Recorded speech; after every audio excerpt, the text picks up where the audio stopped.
दिवस में प्रवेश करेंगे और षष्ठम दिवस में कल हमारी सभी बहनें भगवान की शादी की और उस शादी में इतना नृत्य कि वो इंद्र का सिंहासन तो डोल ही गया होगा। बोलिए वृंदावन बिहारी लाल की।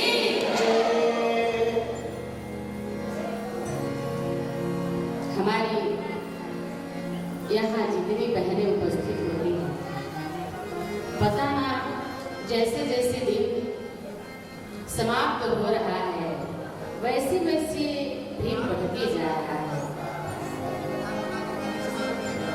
और हमारे कन्हैया प्रेम की ही बांसुरी बजाए कि ब्रजमंडल 84 कोस में फैला हुआ ब्रजमंडल की सारी गोपियां यमुना मैया के किनारे उपस्थित हो गई। ऐसी प्रेम की बंसी बजाए हमारे भगवान। और कल हम सब बहुत सारी कथाएं सुने, उनका श्रवण किए, मंथन किए। आज हम सब सप्तम दिवस में प्रवेश कर रहे हैं। हमारे योगेंद्र एक प्रेमी है, रसिक है और सेवक है।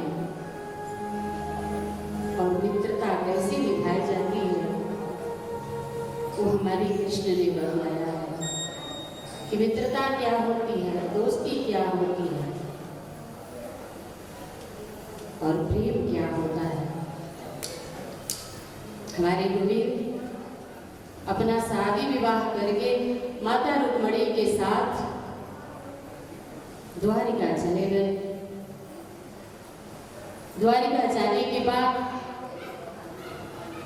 कुछ समय बीता और कुछ समय बीत जाने के बाद माता रुक्मणी ने एक पुत्र का जन्म दिया। भगवान कृष्ण गोकुला वृंदावन में वहां भी उनका सब विरोधी, उनका सब दुश्मन, उनका सब शत्रु था। द्वारिका जाने के बाद भी भगवान कृष्ण के वहां भी शत्रु उपस्थित हो गए और वहां जाने के बाद माता रुक्मणी एक पुत्र का जन्म दी है।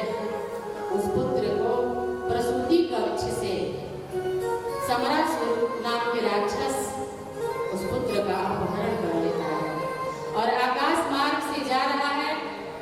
आकाश मार्ग से जाते हुए वो समुद्र में फेंक देता है और उस बच्चे को एक मछली निकल जाती है और एक मछुआरे वही मछली मारने के लिए उसमें गया और जाल में वही मछली फंस गई। वो मछली वही समरासुर के यहाँ पहुंच गई।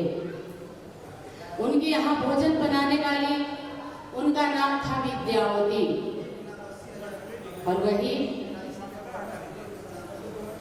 उस मछली को बनाई, उसके पेट से करके प्राप्ति की और उस बच्चे की लालन पालन विद्यावती ने करने लगे। इसके बाद नारद जी उस विद्यावती के पास पहुंचते हैं। श्रीमन नारायण श्रीमन नारायण श्रीमन नारायण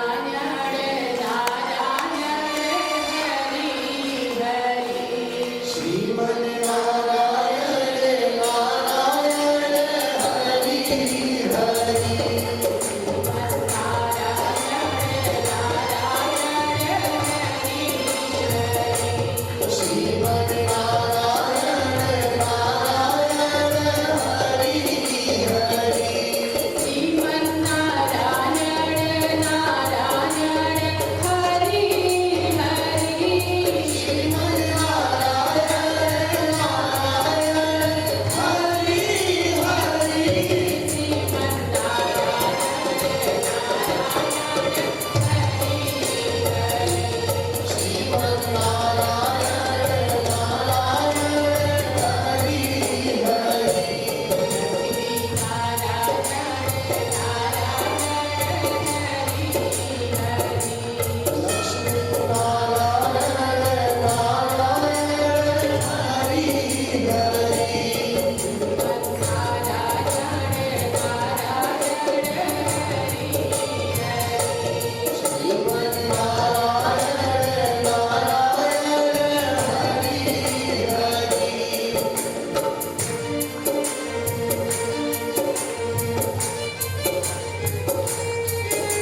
श्री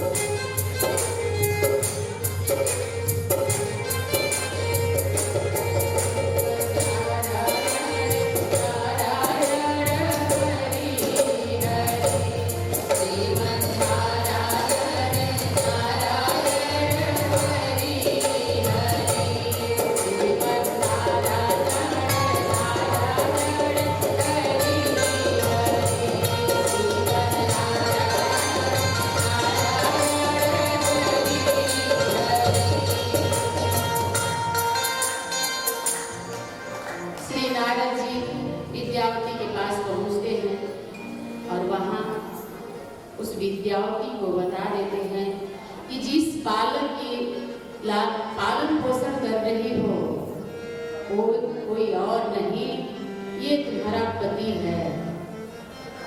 और जिस समय तो रति थी और तुम्हारे पति कामदेव जी थे, भगवान के हाथों से वो कामदेव जी भस्म हो गए। उसी समय विद्यावती तुम यहाँ द्वारिका में समरा सुन के यहाँ भोजन बनाने का काम कर रही हो, और वही कामदेव माता रुक्मणी के गर्भ से प्रद्युम्न के रूप में जन्म लिए हैं, और वही ये प्रद्युम्न के नाम से आपके यहाँ आए हुए हैं, ये तुम्हारे पति हैं। उसी समय विद्यावती समझ गई ये प्रद्युम्न हमारे पति हैं, तो उनका पालन पोषण करने लगी। और शंकर भगवान स्वामी तुलसीदास जी क्या कह रहे हैं कि जब जब तीसरा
का उद्धार कर दिए।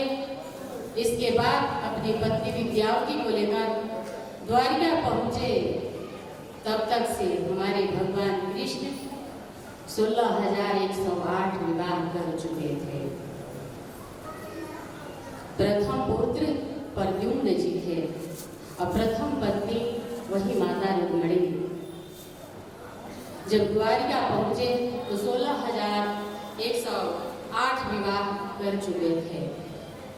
प्रथम पत्नी रुक्मिणी और दूसरी जामवंती, जामवंत की पुत्री जामवंती, और तीसरा सत्राजित की लड़की सत्यभामा, और सूर्य नारायण की पुत्री कालिंदी, और पांचवा मातृवृंदा, छठवां नग्न ज्योति, और सातवां भद्रा, और आठवां लक्ष्मणा।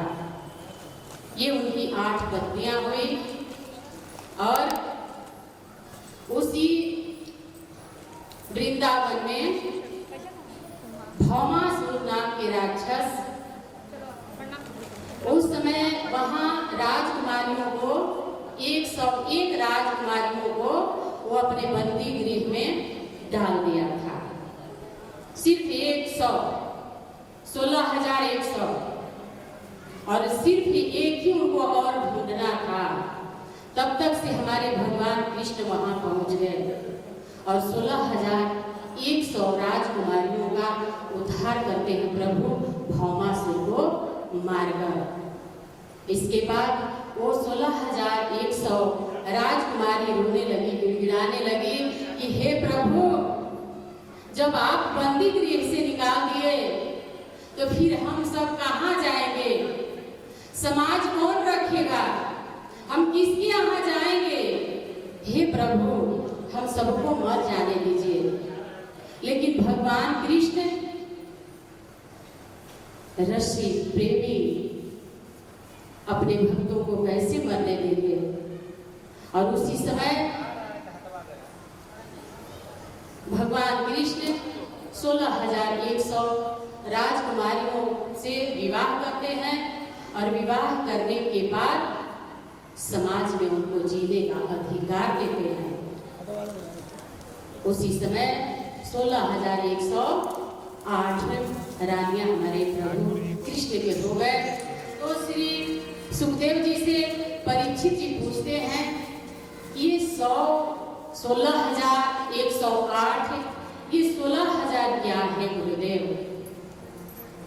तो श्री सुखदेव जी बताते हैं कि ये 16,000 उपासना के वेद मंत्र हैं और ये 100 उपनिषद हैं और ये 8 वही भूमि, जल, अग्नि, आकाश, वायु, मन, बुद्धि और अहंकार है। ये 8 पटरानियां हैं प्रभु कृष्ण जी के। राजा परीक्षित मुस्कुराने लगे कि हे गुरुदेव, आप मेरे पूर्वज की कहानियों को सुनाकर मेरे मन को गदगद कर दिए और जो कष्ट मेरे मन में चल रहा था, जो भय मेरे मन में चल रहा था, वो भय भी समाप्त हो गया। मैं बस शरीर हूँ, आत्मा हूँ, अब मुझे मरने से डर नहीं लग रहा है। राजा परीक्षित सुखदेव जी के सामने हंसने लगे। सुखदेव जी पूछते हैं क्यों, अब आपको मरने से डर नहीं लगता? कि नहीं प्रभु, अब मुझे मरने से डर नहीं लगता। इस प्रकार फिर प्रभु हस्तिनापुर चले गए। हस्तिनापुर जाने के बाद वहां श्री भीम जी को लेकर जरासंध के पास जाते हैं और जरासंध का उद्धार करते हैं। बोलिए वृंदावन बिहारी लाल की, श्री राधा रानी सरकार की। इस प्रकार हमारे प्रभु अपने जीवन में लीलाएं की। इसके बाद राजा परीक्षित के सामने एक तक्षक नाग आता है उनको डसता है और राजा परीक्षित का उद्धार हो जाता है। बोलिए राजा परीक्षित महाराज की।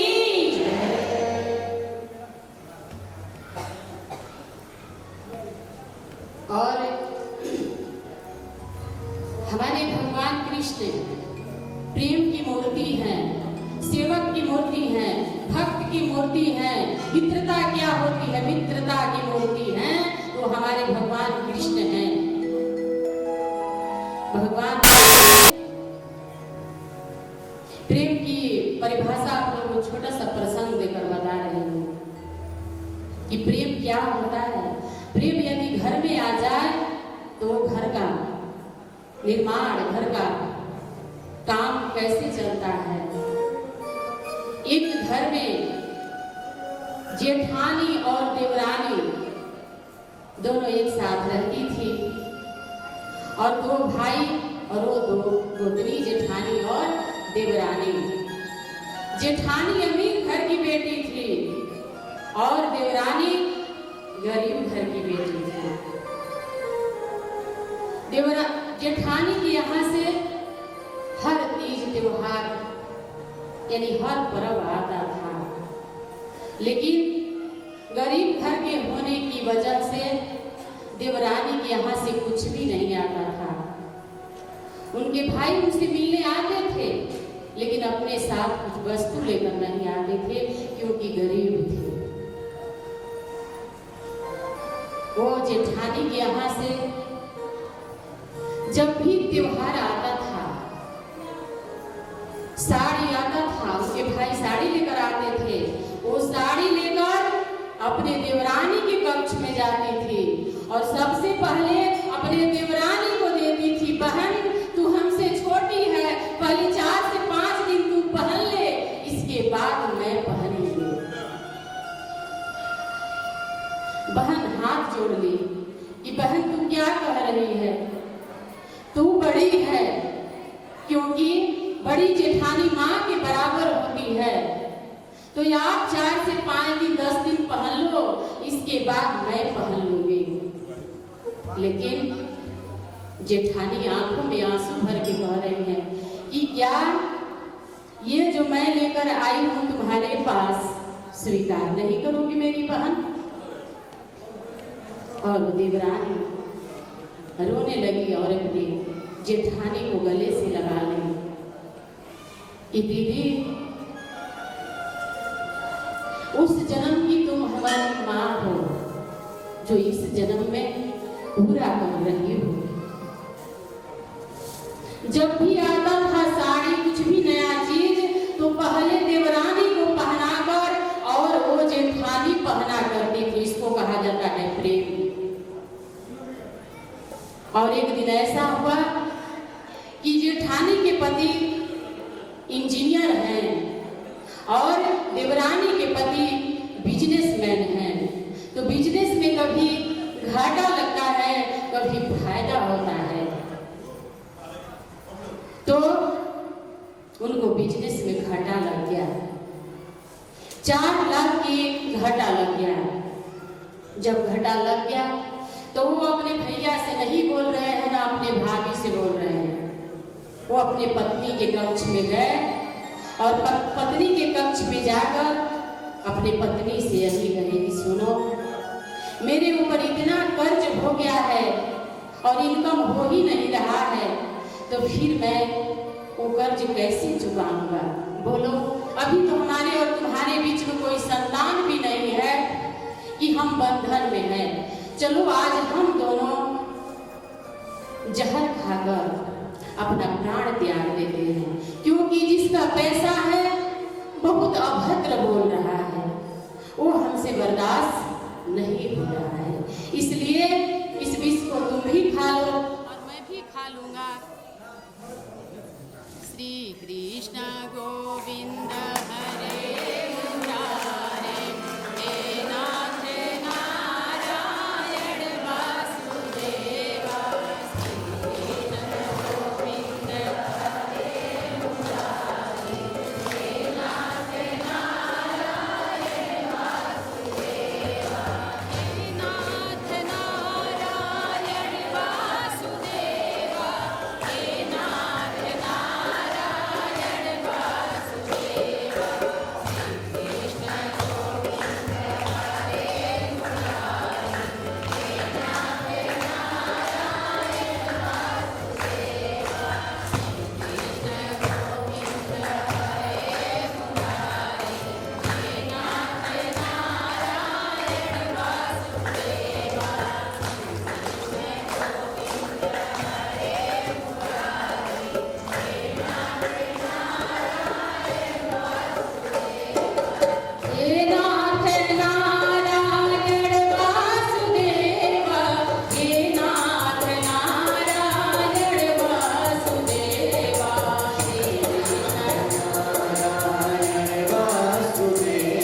भी खा लेता हूँ, दोनों लोग हम अपना जीवन लीला समाप्त कर लेंगे, तो फिर किसे पैसा मांगने आएगा?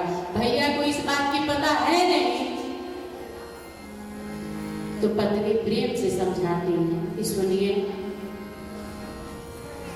हमारी जो आपकी भाभी है ना और हमारी दीदी, वो हमसे बहुत प्रेम करती है, इतना प्रेम करती है कि मैं अपने शब्दों से बयान नहीं कर सकती।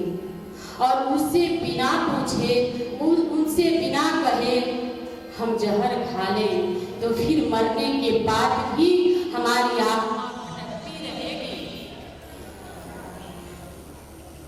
इसलिए बस आज भर आप रुक जाइए। और दोनों पति पत्नी सोए। 4 बजे भोर में जगने वाली आज 6 बज गया, लेकिन अपने कक्ष से बाहर नहीं आए। तब वो जेठानी दौड़ते हुए उनके कक्ष के पास गई, दरवाजा खटखटाने लगी। बहन, आज क्या बात है? 6 बजे तक सोई है, ऐसा तो पहली बार हुआ है। इसलिए हे बहन, दरवाजा खोलो, मेरा मन अंदर से घबरा रहा है, दरवाजा खोलो बहन, दरवाजा खोलो। जब रोने लगी तब जाकर बहन अंदर से दरवाजा खोली और पूरी रात रोई थी, इसलिए उनकी आंख लाल लाल हो गई थी, सूज गया था।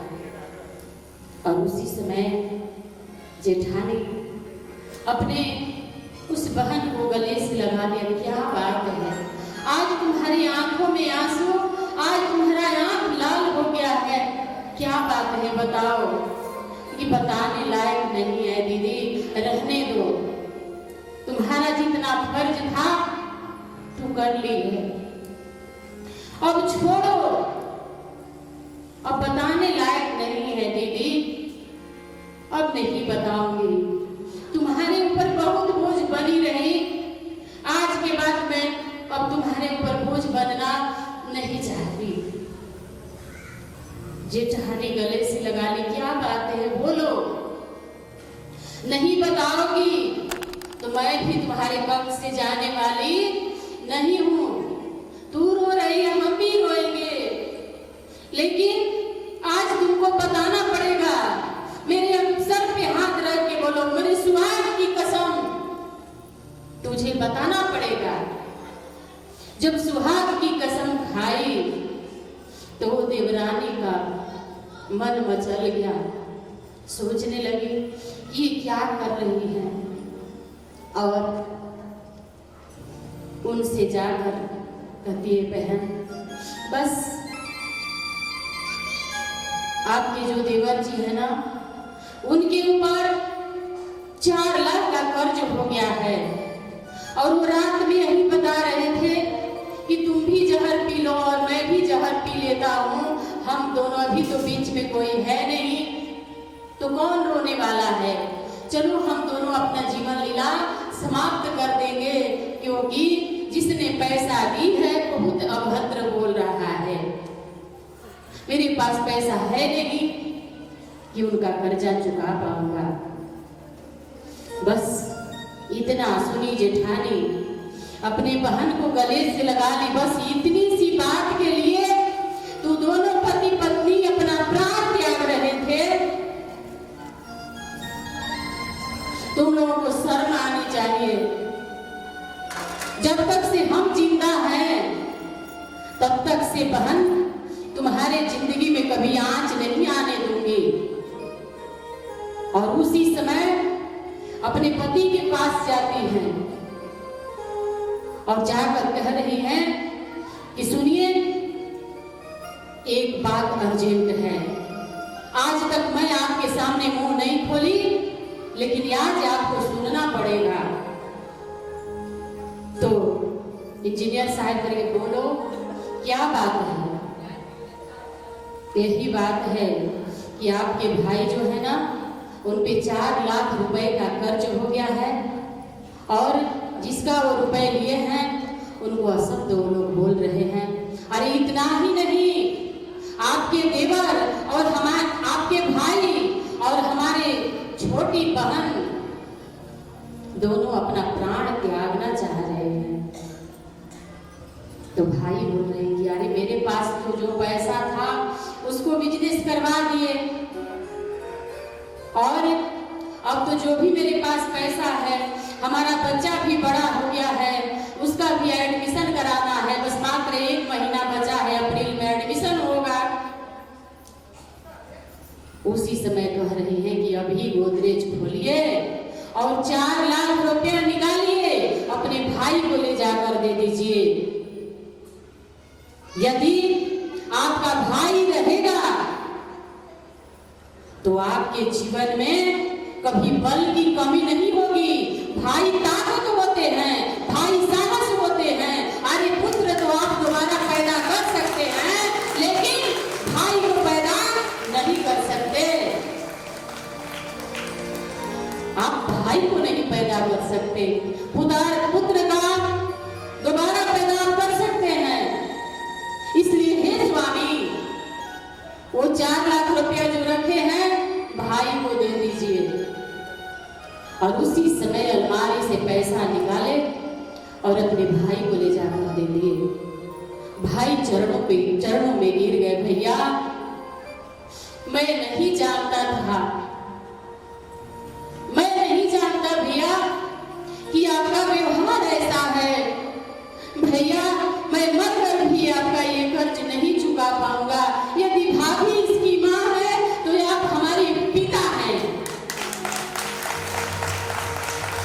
क्योंकि एक पिता ही अपने पुत्र के प्रति इतना कष्ट उठा सकता है। भाई दोनों गले मिल गए और उसी समय वो भाई, बड़े भाई अपने पत्नी के पास गए और जाकर यही कहने लगे कि अरे आज तक तो मैं तुम्हें अपना पत्नी समझता था रे, लेकिन तू तो साक्षात लक्ष्मी है, साक्षात लक्ष्मी है। मैं तो तुम्हारा परीक्षा ले रहा था कि तुम क्या कह रही हो, तुम्हारे विचार को टटोल रहा था, लेकिन तो पत्नी नहीं, साक्षात लक्ष्मी हो, साक्षात देवी हो। पुत्र का एडमिशन 1 साल बाद हो जाएगा, और जो बात कहकर मेरे हृदय को टटोली है वो बात जीवन भर चुभता रहेगा कि पुत्र पैदा कर सकते हो भाई, नहीं, हर परिस्थिति में अपने भाई के साथ रहूंगा। ये होता है प्रेम, जो हमारे भगवान कृष्ण ने समझाया कि प्रेम क्या होता है। और प्रेम घर में यदि हो तो उस घर में लोग मरने से बच जाते हैं, आत्महत्या करने से बच जाते हैं। अरे पैसा तो लोग बहुत कमा लेते हैं, लेकिन यदि उस घर में प्रेम ना हो तो पैसा समाप्त हो जाता है। लक्ष्मी वही रहेगी जहां सरस्वती रहेगी। सरस्वती किसको कहा जाता है? शांति और प्रेम, वहीं पे लक्ष्मी रहती है। और हमारे भगवान कृष्ण एक भक्त भी बनाना चाहते हैं। अभी सभी के हृदय में हमारे भगवान कृष्ण विराजमान है, श्री राधा रानी विराजमान है, भक्ति रानी विराजमान है, तभी तो इतना ध्यान से आप सुन रहे हैं। वरना जब तक से हृदय में भक्ति रानी नहीं आएंगे, कोई किसी का सुनने वाला नहीं है। भक्त कौन है? भक्त हुए हनुमान जी। हनुमान जी जब प्रभु श्री राम अयोध्या से असत्य पे सत्य की विजय प्राप्त करके, अधर्म पे धर्म की विजय प्राप्त करके जब अपने नगरी अयोध्या आए, तो वहां आने के बाद उनके साथ जितने लोग गए थे सबको उनका पद दिए, जो जिनके लायक था सबको पद दिए। लेकिन हनुमान जी किसी कोने में जाकर बैठे हुए थे। लक्ष्मण जी भैया राम से कह रहे हैं कि भैया सबको तो पद दे दिए और जो अपना प्राण न्यौछावर करने के लिए जो तैयार था वो तो किनारे बैठा हुआ है, प्रभु उनके पास जाइए। प्रभु मर्यादा पुरुषोत्तम राम हनुमान जी के पास गए और हनुमान जी के पास जाकर बोल रहे हैं कि क्या हनुमान तुम हमसे रूठे हो? जीवन भर यानी जब से युद्ध हुआ तब से तुम मेरे साथ था और अभी किनारे क्यों बैठे हो? क्या तकलीफ है बोलो। हनुमान जी रोने लगे, प्रभु आपके रहते और मैं कष्ट में रहूंगा। मैं डर के मारे किनारे बैठा हूं कि आप मुझसे मत पूछ लीजिए कि आपको कौन पद चाहिए। तब प्रभु श्री राम कहते तू तो मेरे हृदय की बात मन की बात छीन ली, वही पूछने आया हूं कि तुम्हें कौन सा पद चाहिए। हनुमान जी दौड़कर प्रभु श्री राम के दूती नहीं चुका सकता। तो भक्त हनुमान जब भगवान के चरण पकड़ लिए तो आप सब जानते हैं कि जितना प्रभु श्री राम का मंदिर नहीं बना है उनसे ज्यादा हनुमान जी का मंदिर हर गांव में बना हुआ है। तो जो भक्त बन जाएगा उसकी रक्षा, उसके पीछे पीछे हमारे परमात्मा, हमारे ब्रह्म, हमारे कृष्ण चलते हैं। और हमारे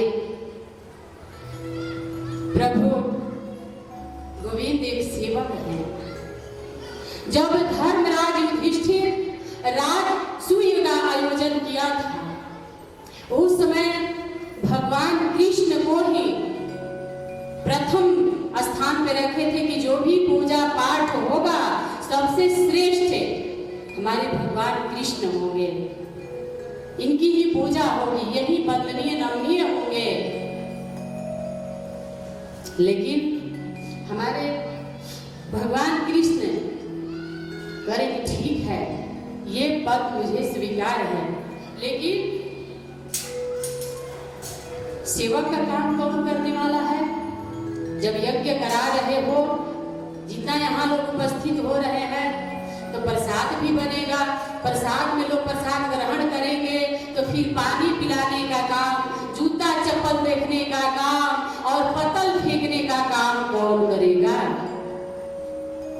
युधिष्ठिर महाराज पूछे, कोई तैयार नहीं हुआ और हमारे गोविंद जूता चप्पल देखने के लिए तैयार हो गए, पतल फेंकने के लिए तैयार हो गए। सेवक क्या होता है? एक सेवक बनकर रह गए हमारे कृष्ण। और इस पंडाल में आए हुए लोग टूटा हुआ जूता या चप्पल पहन कर आते हैं और नया चप्पल पहन के चले जाते हैं। बताइए, जो भी हम गलत कार्य करते हैं तो समझिए परमात्मा सबको देखते हैं। बुरा काम करने के, बुरा काम यदि कर रहे हैं उस वक्त भी परमात्मा है और अच्छा कार्य कर रहे हैं उस समय भी परमात्मा है। तो डरना है तो परमात्मा से डरिए कि वो देख रहा है। और एक परमात्मा हमारे हृदय में बसा हुआ है जिसको आत्मा बोला जाता है। और वो आत्मा जब जब वो जूता या चप्पल व्यक्ति पहनेगा तब तक वो अंदर से खूब कोसता है, खूब डांटता है, अरे बेवकूफ ये जूता तुम्हारा है, मन ही मन चल रहा है। तो उससे डरना है। जो दिखाई नहीं देता है वही सत्य है और जो दिखाई दे रहा है ये सब झूठ है। तो हमारे प्रभु सेवक कैसे बनना चाहिए ये बताए और हमारे प्रभु समाज में मित्रता कैसी होनी चाहिए ये भी समाज को बताए। लोग कहते हैं कि भगवान कृष्ण आए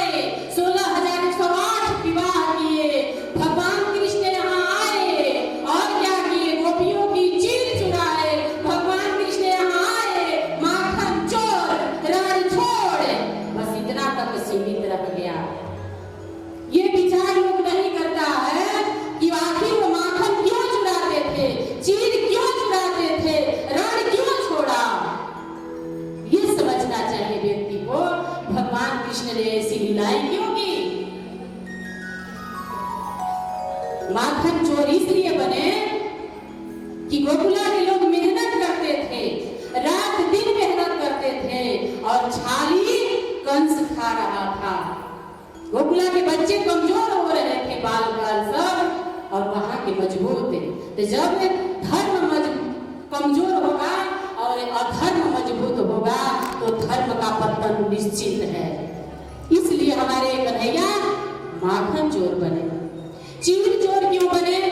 क्योंकि नग्न अवस्था में वो तरुण में स्नान कर रही थी यमुना नदी में, तो उस समय नग्न अवस्था में कभी भी स्नान नहीं करना चाहिए, क्योंकि जल देवता का अपमान होता है। तो जल देवता का अपमान होता है, इसलिए वो चीर चोर बने।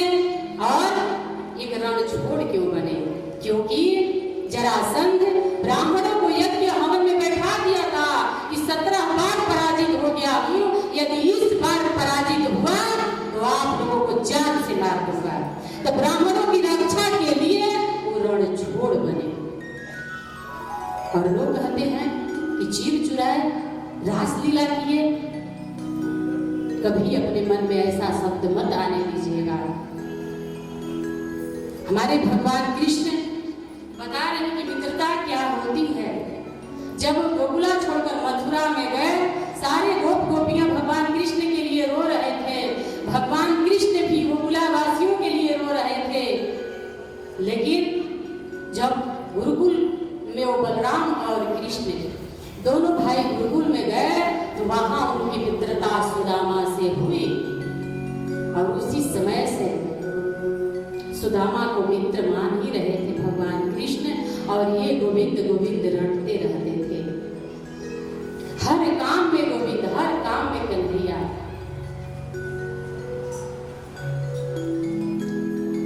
सुदामा की भी शादी हो गई। उनकी पत्नी का नाम है सुशीला। भगवान द्वारिकाधीश यानी द्वारिका के राजा हैं, और सुदामा जी एक गरीब झोपड़ी में रह रहे हैं, एक फटी सी धोती लपेटकर, और घर घर भिक्षाटन करते हैं। उनका भी नियम था कि बस मात्र 5 घर ही भिक्षाटन करना है। यदि 5 घरों में मिल गया तो भी ठीक, नहीं मिला तो भी ठीक। जिस दिन मिल जाता था उस दिन दोनों टाइम अपने बच्चों के साथ और पति पत्नी भोजन कर लेते थे, और जिस दिन कम मिलता था बच्चे खा लेते थे। जिस दिन नहीं मिलता था वो सुशीला कहती थी, बेटा आज एकादशी है, व्रत कर लो। आज कौन सा दिन है? वैसे ही माता सुशीला कहती है कि मेरे पुत्र, मेरे लाल, आज बड़ा शुभ दिन है, एकादशी है, व्रत कर लो। यानी सुशीला सुंदर विचारों वाले। सुशीला कहती है कि पुत्र आज व्रत कर लो। धीरे धीरे ऐसी समय बीत रहा है। धीरे धीरे समय बीतते बीतते सुदामा जी की मतलब हड्डी हड्डी दिखाई दे रहा है, और उनके पुत्र भी वैसे ही दुबले पतले। पत्नी सुशीला भी एक साड़ी पहनी है, उसमें 100 जगह सिला हुआ है।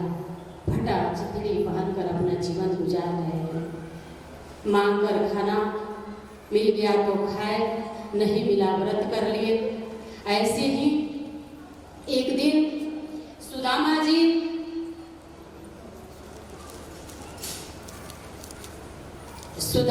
भिक्षाटन करके लाए। उस दिन सब परिवार के लिए भोजन बना था, बच्चे खा लिए। सुशीला और सुदामा जी दोनों लोग अभी खाने ही वाले थे। उसी समय जो ही अपना पहला निवाला सुदामा जी उठाए, उसी समय दरवाजे पे आकर एक गाय रंभाने लगी, चिल्लाने लगी, माँ माँ करने लगी।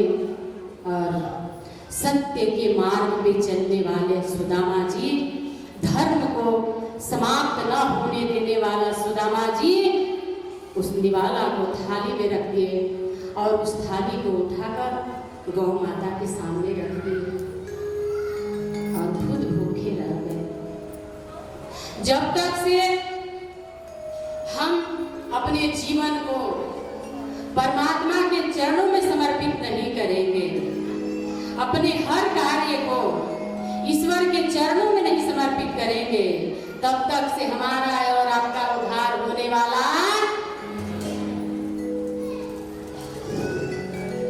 किसी संत ने कहा कि हम बोलिए मर्यादा पुरुषोत्तम राम की, नारा तो हम सब लगा लेते हैं, भगवान नारा लगाने से नहीं मिलने वाले हैं। राम नहीं मिलते, राम नहीं मिलते महल और मीनारों में, राम नहीं मिलते महल और मीनारों में, राम मिले निर्धन की आंसू धारों में, निर्धन की आंसू धारों में। राम मिले वचन निभाती आयु को, राम मिले घायल पड़े जटायु को, राम मिले पंचवटी के छाव को, राम मिले अंगद जी के पांव को, राम मिले मर्यादा में जीने में, और राम मिले हनुमान जी के।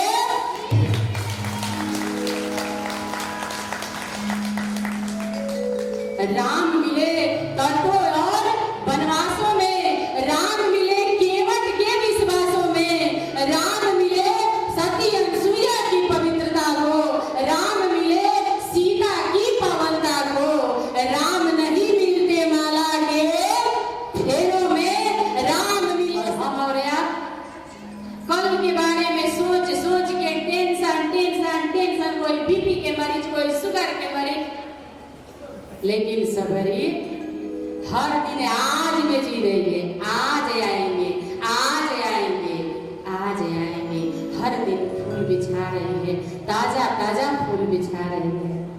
विश्वास रहेगा तो ईश्वर अवश्य मिलेंगे, जैसे सबरी को मिले।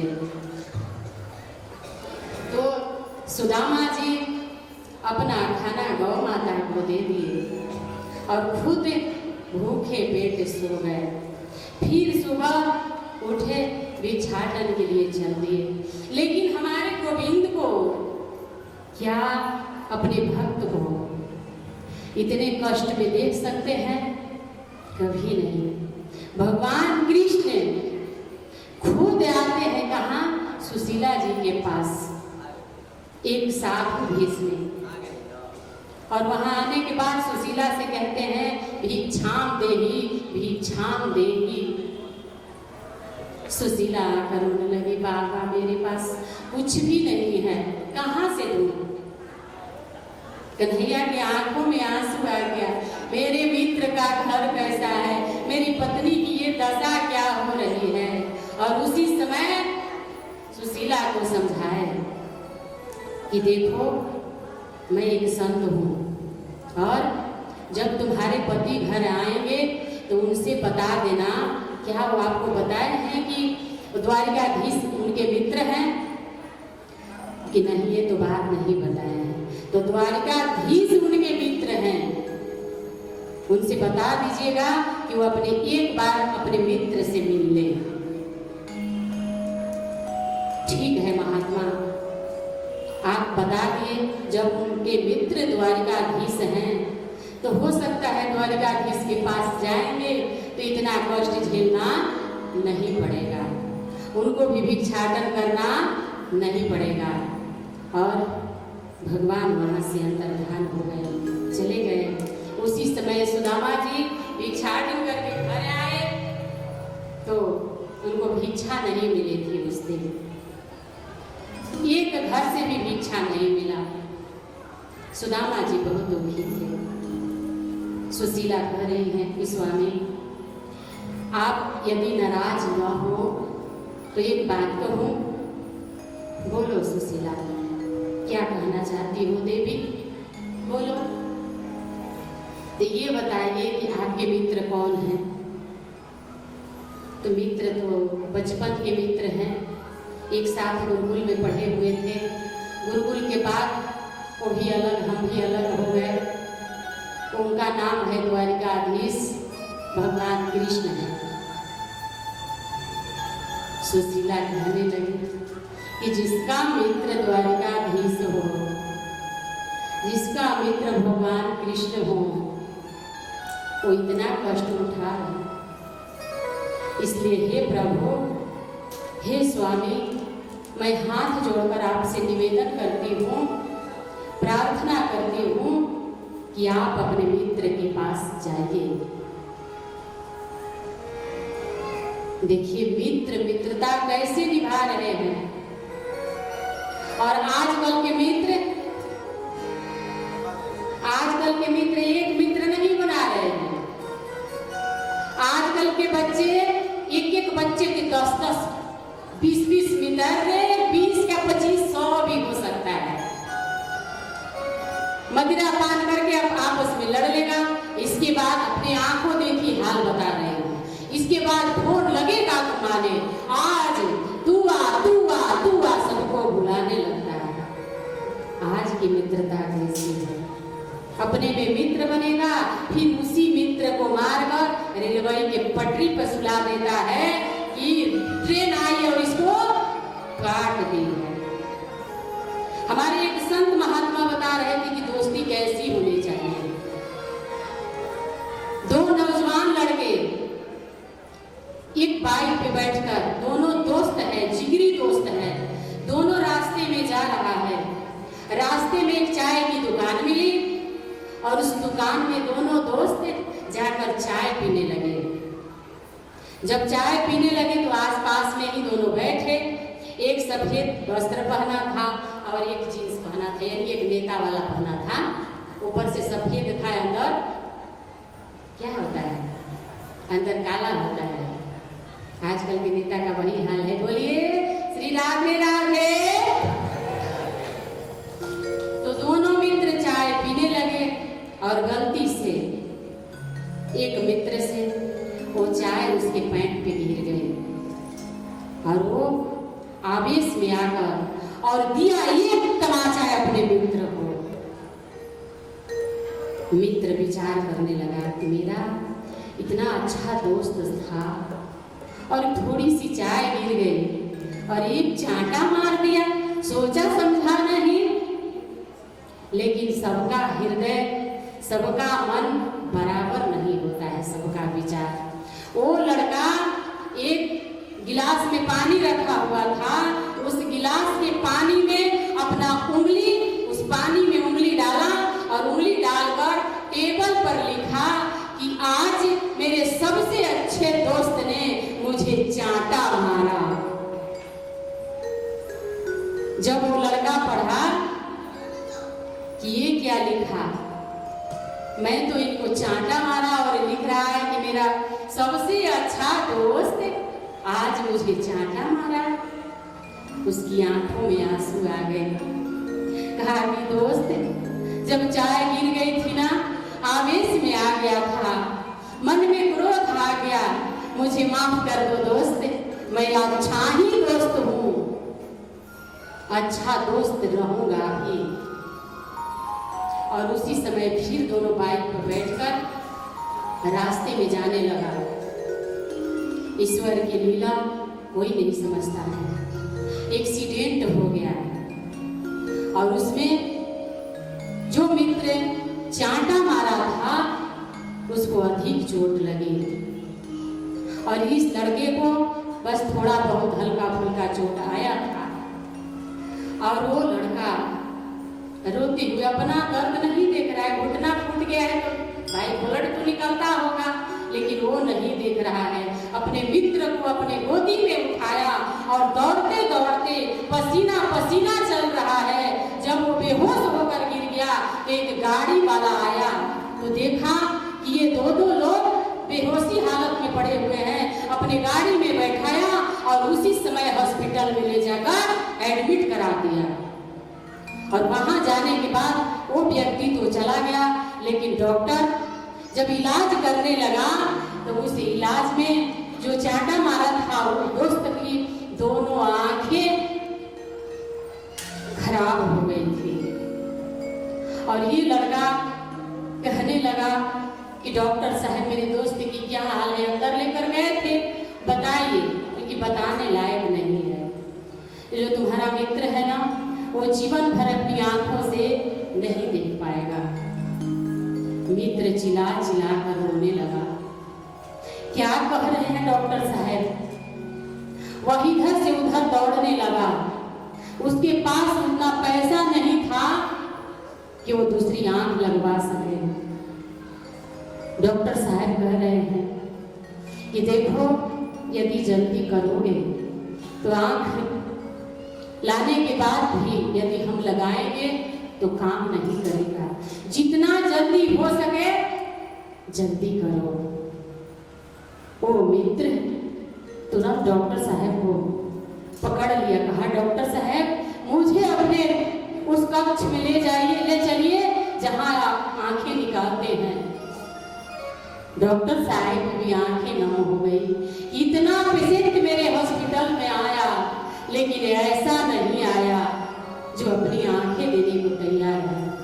और वो अपने कक्ष में ले गए, उनकी आंखें निकाली और उसके मित्र की आंखों में लगा दी। दोनों आमने सामने, दोनों की बेड लगी हुई है। अब एक बार आंख लगी है साथ में तो साथ ही में पट्टी खुलेगी। जब जो दोस्त था चांटा मारा था उसकी पट्टी खुली तो चिल्लाने लगा, डॉक्टर साहब मुझे एक आंख से दिखाई नहीं दे रही है, डॉक्टर साहब। डॉक्टर साहब मौन रहे। एक आंख से दिखाई दे रहा है ना, क्योंकि हाँ डॉक्टर साहब एक आंख से दिखाई तो दे रहा है, लेकिन एक आंख से दिखाई नहीं दे रहा है जिधर उनका मित्र लेटा हुआ था। जब उनके पास डॉक्टर गए उनके पट्टी खोलने के लिए तो अपना सिर घुमाकर देखा तो कहा कि अरे ये तो हमारा मित्र है, इनको क्या हो गया डॉक्टर साहब? जो बीमारी मेरी है वही बीमारी इनको भी, इनकी आंखों पे पट्टी, मेरी आंखों पे पट्टी। वो दोस्त मौन रहा, लेकिन डॉक्टर साहब से रहा नहीं गया। डॉक्टर साहब कहने लगे कि जिस आंखों से तू अपने मित्र को देख रहा है वो आंख किसी और का नहीं, ये तुम्हारे मित्र का है। और उसी समय इतना रोया, अपने पट्टी का ख्याल नहीं किया, अपने मित्र के बेड पर जाकर उसको पकड़ लिया और जोर जोर से चिल्ला चिल्ला कर दोनों मित्र खूब रोए। यानी मैं कैसा था कि थोड़ी सी चाय मेरे पैंट पे गिर गई तो तू चांटा मारने के बाद भी बर्दाश्त कर लिया, और आज तू अपनी आंखें भी मुझे दे दी। उस पत्थर पे काट काट कर लिखने लगा कि मेरा सबसे अच्छा दोस्त ने अपनी आंखें प्रदान की है।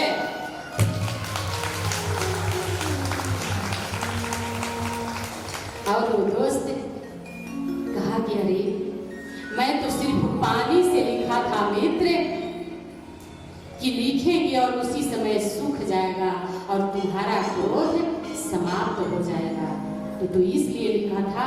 और मैं इसलिए लिखा हूँ कि हवा के झोंका इसे उड़ा नहीं सकता है, आग इसे जला नहीं सकता है, ये अमर रहेगा।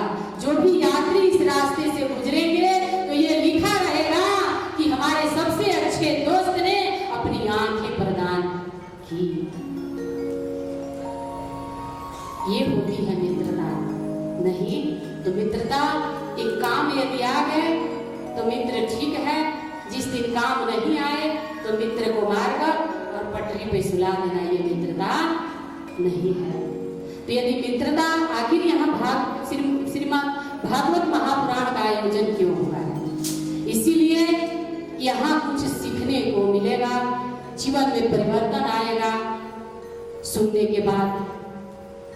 और सुदामा अपने पत्नी से कह रहे हैं कि सुशीला ऐसी बात मत करो, वो कहाँ द्वारकाधीश और मैं कहाँ एक सबसे गरीब ब्राह्मण, मैं इतना दिनों के बाद यदि उनके पास जाऊंगा तो क्या वो पहचान पाएगा? वो भी ऐसी दशा में, बचपन में हम दोनों मिले थे, वो भी बड़ा हो गया होगा, मतलब बड़ा क्या, वो भी उम्र ज्यादा हो गया होगा जैसी हमारी उम्र हुई है, तो पहचान नहीं पाएगा। इसलिए सुशीला, मैं नहीं जा सकता। सुशीला कह रही है कि स्वामी आपको जाना पड़ेगा, जाना पड़ेगा, अपने लिए नहीं तो अपने बच्चे के लिए, क्योंकि इंसान सब कुछ बर्दाश्त कर सकता है लेकिन अपने बच्चे को रोते बिलखते नहीं देख सकता। हल्दी घाटी में महाराणा प्रताप जी अपने बच्चों को लेकर इस देश की, इस राष्ट्र की रक्षा के लिए महाराणा प्रताप जी हल्दी घाटी में अपने बच्चों को घास की रोटियां खिला रहे हैं। और एक दिन ऐसा हुआ कि रोटी बना हुआ था, बमबिलाव आया और उस रोटी को लेकर भाग गया।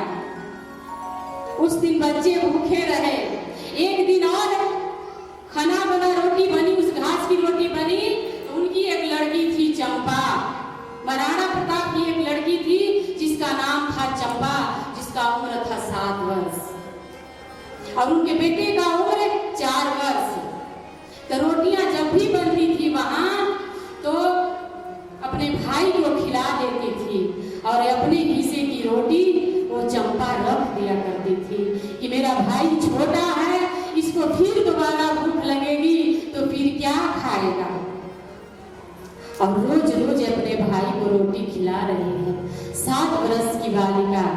तो जब वो बालिका खाना नहीं खाएगी तो धीरे धीरे उसका शरीर कमजोर होने लगा और एक दिन महाराणा प्रताप के सामने ही वो लड़की मूर्छित होकर गिर गई और महाराणा प्रताप अपने बच्ची को गोद में उठा लिए और उसी समय प्रण लेने लगे कि मेरी बेटी चंपा, मैं सब कुछ बर्दाश्त कर सकता हूँ लेकिन तुम लोग रोते बिलखते अपने बेटी को ऐसे मूर्छित अवस्था में नहीं देख सकता हूँ।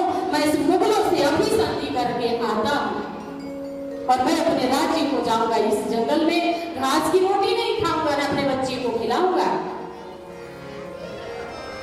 चंपा हाथ जोड़कर अपने पिताजी से कहने लगी, पिताजी, एक चंपा की रक्षा के लिए आप मुगलों से संधि करने के लिए बोल रहे हैं? कान खोलकर सुन लीजिए पिताजी, यदि आप आज संधि कर लिए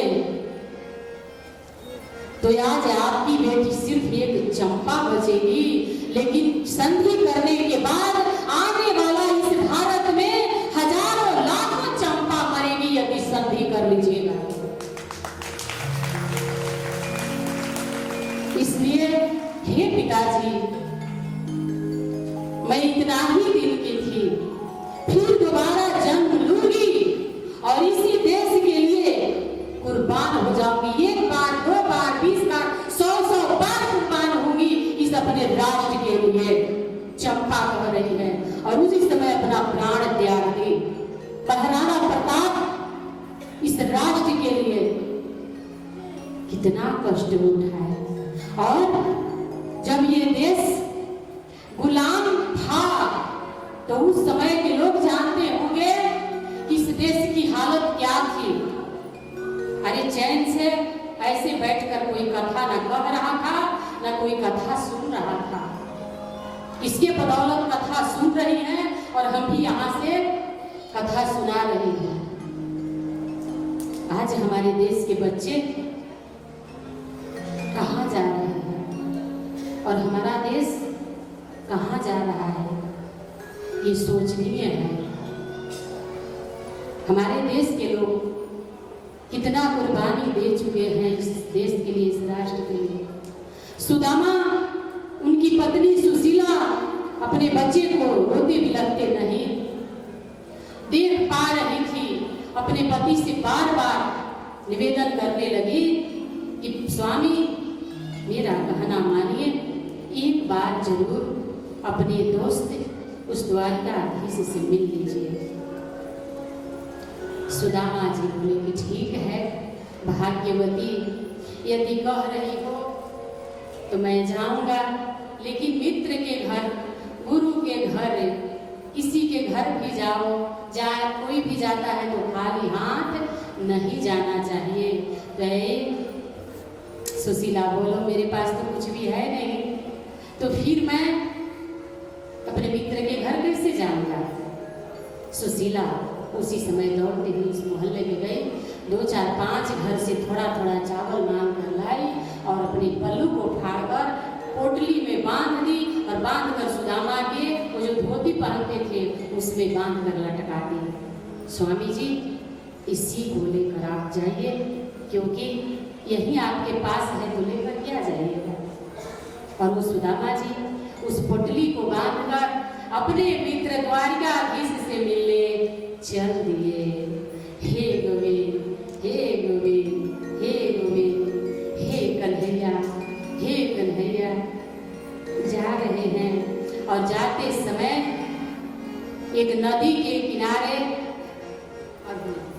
एक नदी के किनारे वो नदी के किनारे रुक गए और वहां देखिए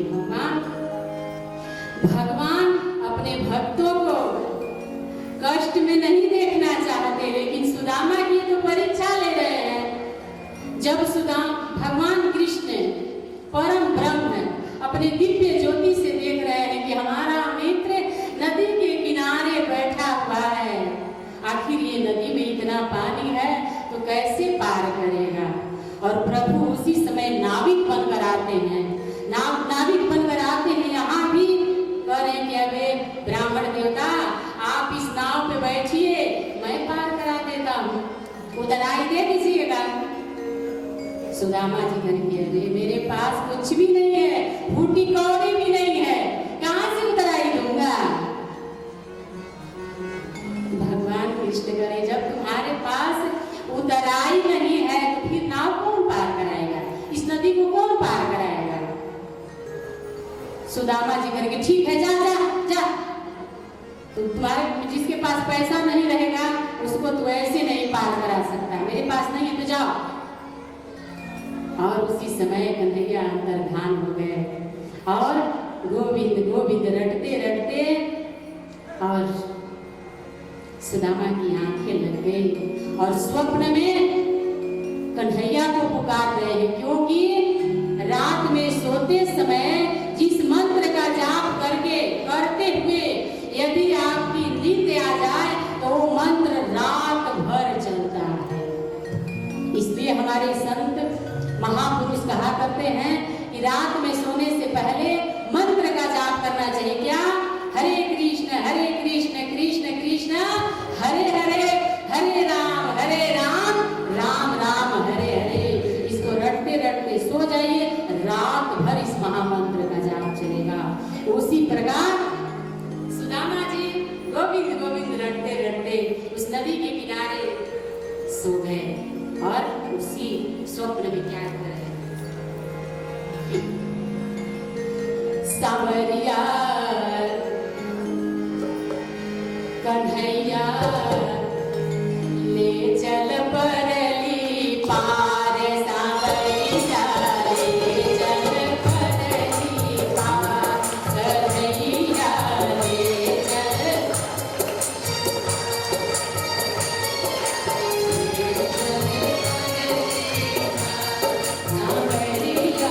ले चल परली पार, कन्हैया ले चल परली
वहां से उठाकर द्वारिका पहुंचा दिए। और जब सुदामा की आंखें खुली, यानी नींद खुली, तो सुदामा जी देख रहे हैं कि मैं तो एक पेड़ के नीचे सोया था और इस कौन सा नगरी में आ गए। और सुदामा जी सबसे पूछने लगे, ये कौन सा जगह है, मैं कहाँ आया हूँ। तो सभी लोग कह रहे कि ये ब्राह्मण देवता, इनको दिखाई नहीं दे रहा है, पता ना कहाँ कहाँ से लोग आ जाते हैं, उल्टा सवाल करने लगते हैं। इनको ये पता नहीं है यही हमारे द्वारिकाधीश की नगरी द्वारिका नगरी है। सुदामा जी कहने लगे, यही बात यदि प्रेम से कह देता तो जितना समझ रहा है ना, मैं गरीब भले हूं लेकिन मूर्ख नहीं, यही बात यदि प्रेम से कह देता तो ये भी हमारे कान सुन लेता। और क्रोध में आकर बोला, हंसी मजाक कर बोला, ये गरीब की हंसी मजाक बनाया तो भी समझ गए। उसी समय द्वारिका में गोविंद गोविंद कहकर वो ढूंढने लगे। फिर किसी और से पूछ रहे, क्या जी कृष्णा का घर कौन है? वो मेरा बचपन का मित्र है। बचपन का मित्र कौन का था? जो छोटा मोटा पास में झोपड़ी है उस वहां का? कि नहीं, वो द्वारिका का राजा है। चलिए वे सब लोग हंसने लगा, ये फटी धोती हर जगह से इनका शरीर दिखाई दे रहा है और ये भगवान के मित्र बन रहा है। लेकिन सुदामा जी सत्य के साथ है। सत्य परेशान होता है लेकिन पराजित नहीं। वो धीरे धीरे आगे बढ़ते जा रहे हैं और फिर एक जगह किसी व्यक्ति से पूछे तो व्यक्ति बताया कि हाँ, द्वारिकाधीश तो यही रहते हैं। उनके दरवाजे पे जय और विजय नाम के 2 द्वारपाल हैं, उन्हीं के पास जाइए, वो कन्हैया से मिला देंगे। और वहां जाने के बाद सुदामा जी उन द्वारपालों से पूछ रहे हैं कि आप ही लोगों का नाम जय और विजय है? हाँ ब्राह्मण देवता, नाम तो हमारा ही है, तो आप कन्हैया से मिलवा देंगे। कन्हैया से मिलवा देंगे? आप कौन हैं? तो मैं उनके बचपन का दोस्त हूँ और मेरा नाम सुदामा है। बस इतना ही जाकर कह दीजिए। एक ब्राह्मण होने के नाते आपसे हाथ जोड़कर प्रार्थना करता हूँ, ये संदेश मेरे मित्र के पास पहुँचा दीजिए। बस इतना ही कह दीजिएगा कि सुदामा नाम का एक ब्राह्मण आया है, अपना मित्र बना रहा है। जय जी ठीक है। और उसी समय अरे देखो देखो ये गरीबी, कहना है अरे द्वारपालो कन्हैया से कह दो, किधर पे सुदामा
भगवान कृष्ण के पास पहुंचे और वहां जाने के बाद भगवान कृष्ण से इतना ही बताए कि एक ब्राह्मण भेष में देखने से तो ब्राह्मण लग रहा है और अपना नाम वो सुदामा बता रहा है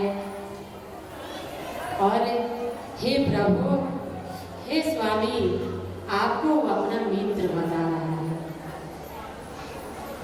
हमारे कन्हैया उसी समय ऐसे वहां से इतना तेज दौड़े कि वस्त्र का सूत ही नहीं रहा, दुपट्टा इधर गिरने लगा, उनका जो भी पीताम्बर था जैसे तैसे होने लगा। इतना जोर से दौड़े अपने मित्र सुदामा से मिलने के लिए। इधर सुदामा जी दरवाजे पे खड़े खड़े उनका मन उठने लगा कि अब ये गरीब के पास वो क्यों आएगा, वो तो अमीर हो गया है। वो चल दिए थे सुदामा जी। भगवान कृष्ण उतना दूरी तय दौड़ते हुए गए, पांव में चप्पल न जूता, और सुदामा को अपने साथ लेकर आए, गले से लगे और फूट फूट कर रोने लगे कि कहाँ था इतना दिन, मित्र तू देर कर दी यहाँ आने में। और हमारे भगवान कृष्ण अपने मित्र सुदामा को जिस आसन पे भगवान कृष्ण बैठते हैं उस आसन पे उनको बैठाए। उनकी पत्नी रुक्मणी परात में पानी लेकर आई तो पग परात को छुए नहीं, आसमान से जल धोए। हमारे कन्हैया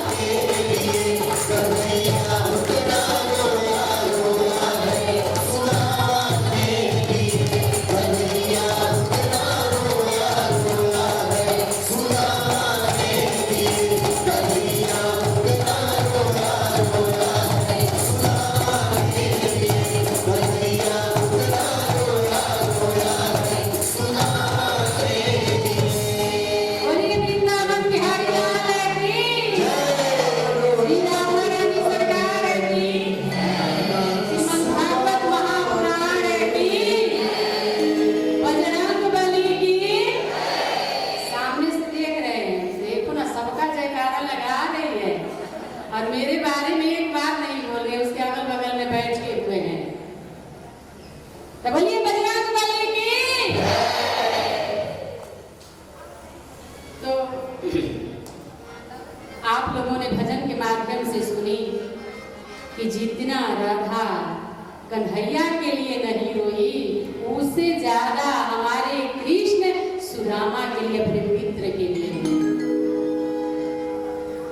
और बिना पग, बिना परात और पानी छुए अपने आंसू से जल धो दिए, पांव धो दिए।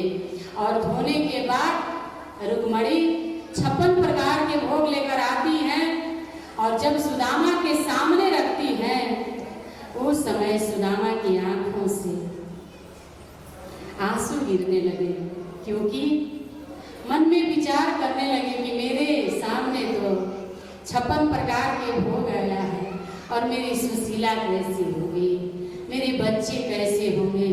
जब से आया हूँ यहाँ, मेरी सुशीला किसके यहाँ जाती होगी मांगने, खाना बना रही है कि नहीं बना रही है। तरह तरह की मन में विचार आने लगे और उस विचार के माध्यम से सुदामा जी रोने लगे और उस भोजन को हाथ नहीं लगा रहे हैं। तब कन्हैया भी रो रहे हैं, लेकिन खुशी के आंसू रो रहे हैं। उनकी आंखों से आंसू खुशी के बह रहा है कि सुदामा मेरा मित्र भले यहाँ पहुँच गया। वहाँ तो उनकी व्यवस्था हो रही है, लेकिन सुदामा जी यहाँ रो रहे, हमारे बच्चे कैसे होंगे। तो उसी समय कन्हैया अपने हाथ से सुदामा को खिलाते हैं और सुदामा जी अपने हाथों से कन्हैया को, ये अपने हाथ से सुदामा को और सुदामा जी कन्हैया को। ये होती है मित्रता। मित्रता में कोई न गरीब होता है न कोई अमीर होता है। सुदामा जी को वस्त्र पहना दिए, खाना खिला दिए, लेकिन समझ रहे हैं कि एक बार तो ये हमसे छुपा कर चना खा गया गुरुकुल में गुरु माता जी की, और आज भी वो माता जी है सुशीला माता, इसको भी अब तक से नहीं दिखाया, छुपा कर रखा है। लगता है छीनना पड़ेगा इस बार। उस बार तो खा लिया तो ये दशा हुई, और इस बार लेकर आया है वो भी छुपा रहा है। और उसी समय कन्हैया सुदामा जी से कहने लगे कि क्या मित्र आप यहाँ आए, खाली हाथ आए हो? भाभी ने कुछ भेंट में नहीं दी है मेरे लिए। तो वो जो यहाँ रखे थे पोटली और इधर करने लगे कि नहीं नहीं कान्हा, कुछ भी नहीं लाया हुआ। तो 56 प्रकार के भोग देख लिए, खा लिए भोजन, तो भाई वो चावल की पोटली कोई नहीं ले खा सकता। सुदामा जी नहीं दे रहे हैं, लेकिन जबरदस्ती भगवान उस पोटली को छीन लिए। छीन कर देख रहे हैं कि ये 3 जगह 4 जगह अलग अलग चावल बंधा हुआ है। भगवान कृष्ण की आंखों में आंसू आ गए कि ये एक घर की चावल नहीं है, 4 से 5 घरों से भिक्षाटन करके और हमारे मित्र हमारे लिए लाए हुए। और उसी समय उस पोटली को खोलकर ऐसे मतलब कि वो पागलों की तरह उस चावल को खाने लगे, जैसे 56 प्रकार भोजन नहीं खाता है, उस चावल को खाने लगे। ये बात ये फिर दोबारा लिए, तीसरा बार रुक्मणी उनके हाथ पकड़ ली। ये मोहन ये क्या कर रहे हैं स्वामी, जब सब इनको दे दीजिएगा तो फिर आप कहाँ रहिएगा। और भगवान शिल्पीकार विश्वकर्मा जी को सुदामापुरी भेज दिए हैं। वहां उनका मकान बनने ही वाला था कि वहां गए। सुशीला कैसी है, सुंदर विचार किसको कहा जाता है। जब वो विश्वकर्मा जी सुशीला जी के पास पहुंचे तो सुशीला जी से कह रहे, माता जी, कन्हैया जी ने हमें यहाँ आपके पास भेजे हैं आपका घर बनाने के लिए, आपका महल बनाने के लिए, ये झोपड़ी महल में बदलने के लिए। सुशीला हाथ जोड़ ली कि हे विश्वकर्मा देवता, यदि आपको घर बनाना है तो हमारे पड़ोस में जितने लोग रह रहे हैं, जिनके पास झोपड़ी है, सबसे पहले उनका घर बनाइए, इसके बाद सुशीला का घर बनेगा।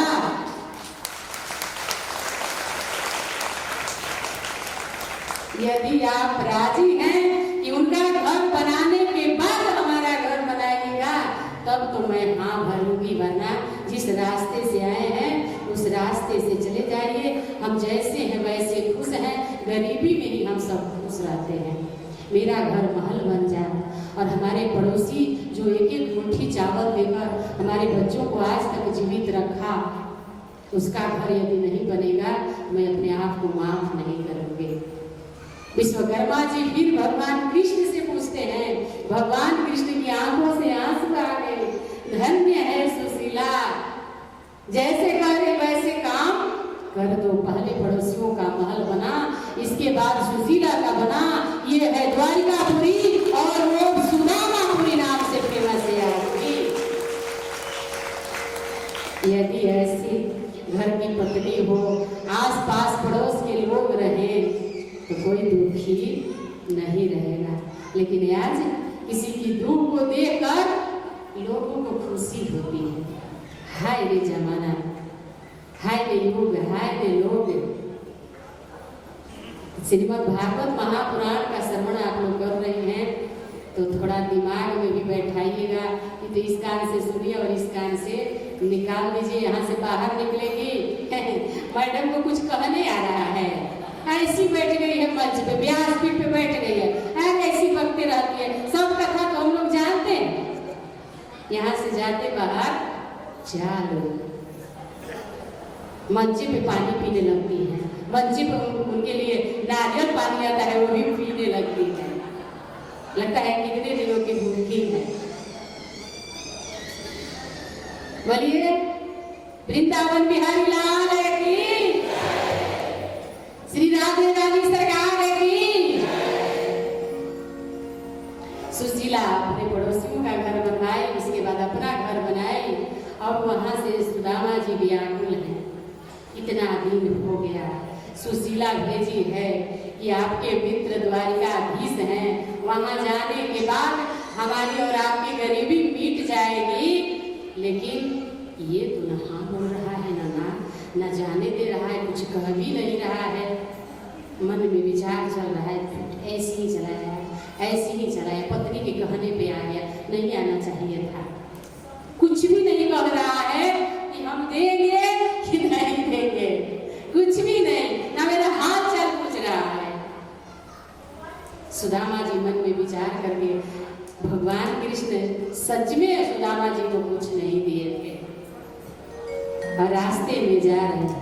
मेरा मन नहीं था आने का, लेकिन जबरदस्ती वो एक है ना सुशीला, अपने बात पे वही स्त्री हट अपना हट पकड़ ली और उसके कहने पे के आया, खाली हाथ आया और खाली हाथ।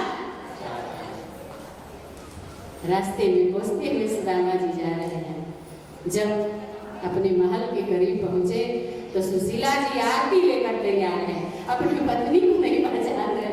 ये कौन महारानी दरवाजे पे खड़ी है आरती लेकर, ये कहाँ से आ गई? सुशीला तुम कहाँ हो?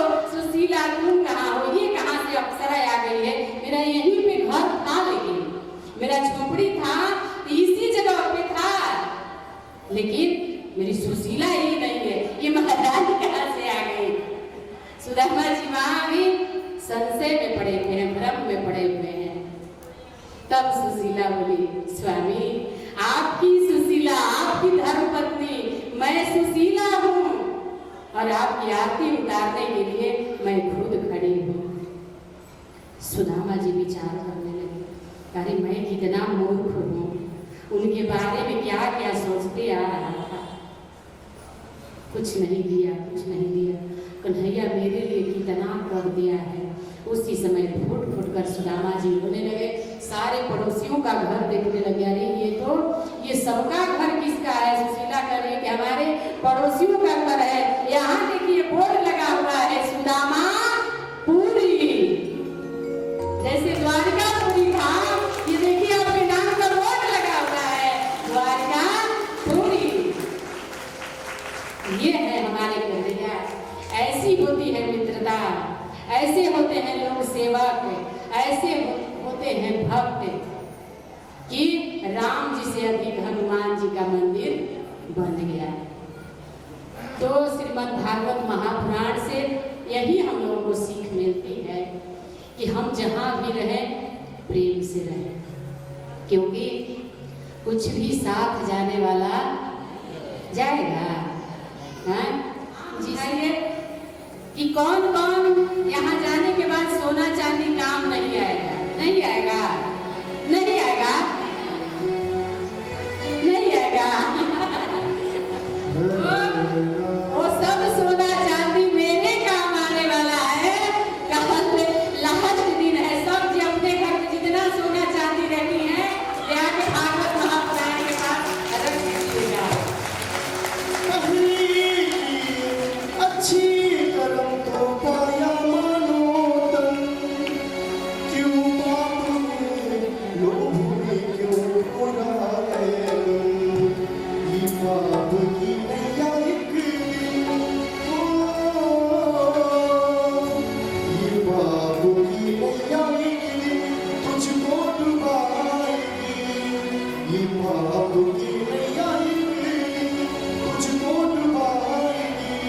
ना सोना काम आएगा, ना चांदी आएगी।